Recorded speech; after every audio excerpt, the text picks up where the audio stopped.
नमस्कार शेतकरी बंधूंनो. आज मी आलो आहे डोंगरखर्डा मार्केटला. कळंब तालुक्यामध्ये येते, यवतमाळ जिल्ह्यामध्ये हे.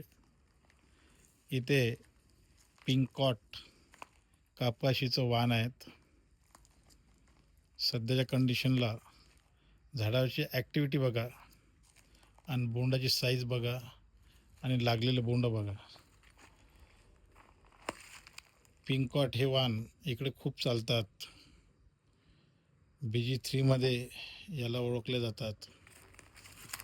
खूप बोंड साईज जबरदस्त आणि ॲक्टिवेट आहे झाड.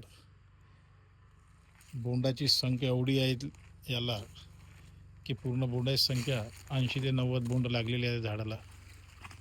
विशेष म्हणजे कपाशी खूप छान आहे आणि झाड पूर्ण ॲक्टिव्ह आहे.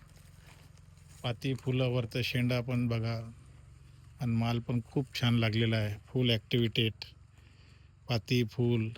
बोंडाची संख्या बघा, भरपूर असे बोंड लागले आहेत आणि फक्त याला खताचे 2च डोस दिलेले आहे शेतकऱ्यांनी. बघा माल बघा, विशेष आहे.